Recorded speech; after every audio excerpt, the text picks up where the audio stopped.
Bonjour à tous. Alors dans cette vidéo, je corrige l'exercice 8 du TD1 qui s'appelle Inégalité dans R, équation et inéquation du second degré. Et donc je corrige uniquement la question 2 de l'exercice 8. Je rappelle aussi que la fiche d'exercice est disponible dans les commentaires. Alors c'est parti. Donc on a une double inégalité à démontrer qui est celle-ci. Et la première chose qu'on va remarquer, c'est qu'en fait on va résoudre cette inégalité-là dans R privé de 1 et moins 1 qui sont des valeurs interdites, hein, d'accord? Voilà. Alors ensuite, évidemment, on ne va pas pouvoir traiter les deux inégalités en même temps, donc on va séparer en deux. Et on va d'abord résoudre la première inégalité, qui est donc la suivante. Et donc là, évidemment, il s'agit d'une étude de signes qu'on va résoudre à l'aide d'un tableau de signes de manière très classique. Alors dans mon tableau, qu'est-ce que je mets? Je mets évidemment mon numérateur avec sa valeur intermédiaire qui est donc 0. Mon dénominateur qui a deux racines, alors qui sont 1 et moins 1, que je place également dans mon tableau. Et enfin, je vais avoir le quotient, donc x sur x carré moins 1. Alors, x qui est positif à droite de 0, négatif à gauche. X carré moins 1 qui a donc le signe de A, c'est-à-dire positif en dehors des racines, et le signe de moins A à l'intérieur des racines.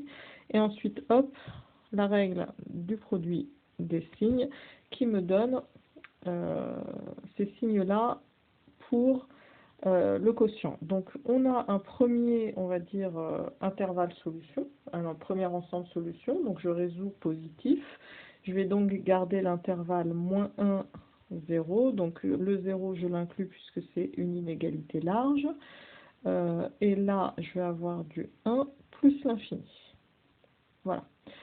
Alors là maintenant je vais pouvoir m'intéresser à la seconde inégalité, qui est donc la suivante. Donc maintenant, on va s'intéresser, on va chercher à résoudre x sur x carré moins 1 inférieur ou égal à 1.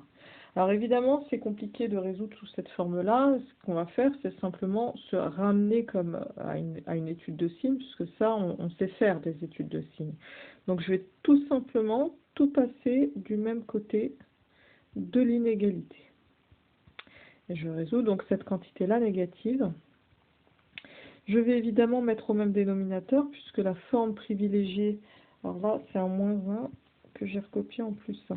Donc je rectifie mon erreur et donc je laisse sur moins 1. Alors, donc en mettant au même dénominateur, j'obtiens x moins x carré plus 1.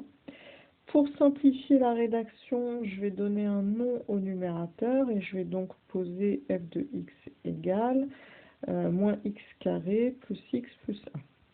Alors pour étudier le signe de f de x, j'ai besoin évidemment de connaître ses racines et je vais passer par le discriminant. Bon, je rappelle la formule, même si tout le monde la connaît, je crois que c'est la seule formule du lycée qu'on ne peut jamais oublier. Et donc ici, après calcul, j'obtiens 5. J'ai donc deux solutions réelles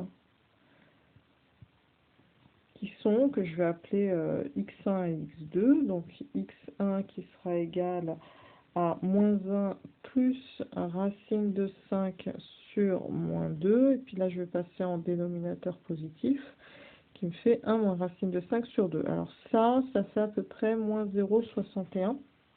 C'est important de savoir, de connaître une approximation pour pouvoir le placer dans notre tableau. Alors le x2 va donc être égal à 1 plus racine de 5 sur 2, et ça c'est une valeur qui est strictement plus grande que 1.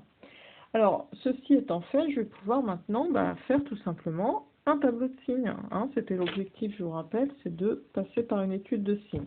Donc voilà mon tableau.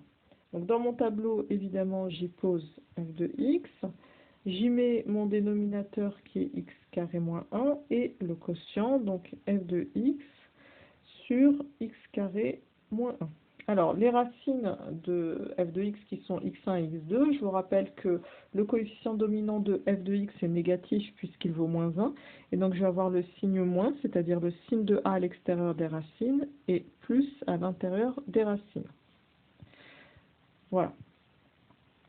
Alors, ici, donc, mes racines sont moins 1 et 1. le A est positif, il vaut moins 1. Et donc, voilà. Je vais avoir donc plus à l'extérieur de moins 1 et 1 et moins à l'intérieur. Donc par produit, qu'est-ce que j'obtiens? J'obtiens moins, plus, moins, plus, moins.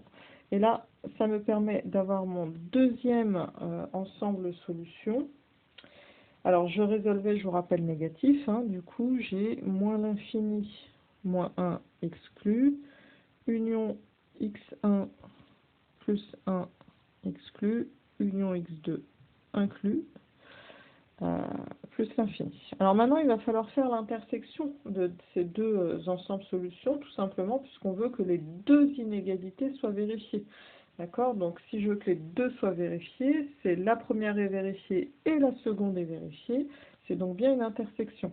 Donc, mon ensemble final S sera égal à S1 inter S2. Alors, si vous avez quelques difficultés à visualiser, il suffit de tracer tout simplement un axe. D'y placer toutes les valeurs qui nous intéressent. Donc là, je vais avoir moins 1, je vais avoir du x1, je vais avoir du 0, je vais avoir le x2. Alors, j'ai le 1 qui est, pardon, calé entre le 0 et le x2. Donc, et maintenant, je vais simplement tracer en couleur mes sous-ensembles de solutions. Par exemple, je vais tracer en bleu le S1. Alors, le S1, c'était moins 1, 0. Donc, moins 1, 0, ça me donne, hop, ce morceau-là. Ensuite, j'ai 1 plus l'infini. Donc ensuite, je récupère ce morceau-là. Donc je choisis une autre couleur pour tracer S2. Et S2, alors, c'était moins l'infini moins 1. Voilà. Ensuite, je vais avoir x1, 1. Donc je vais avoir ce morceau-là. Et ensuite, j'ai du x2 plus l'infini. Et donc, puisque je veux que les deux conditions soient réalisées en même temps, eh bien, je vais prendre les morceaux d'intervalle où j'ai mes deux solutions qui sont tracées. Donc, vous voyez, j'ai ça en commun, là, j'ai le morceau x1, 0. Et j'ai cet endroit-là qui est en commun, donc où j'ai les deux couleurs, bleu et violette, et donc j'ai l'intersection. Donc, en conclusion, j'ai mon intervalle final qui va être x1 jusqu'à 1, donc le 1 exclu, union x2 que je garde, plus l'infini, et donc ceci va conclure la question. Donc c'était la question 2 de l'exercice 8 du TD1. Et voilà.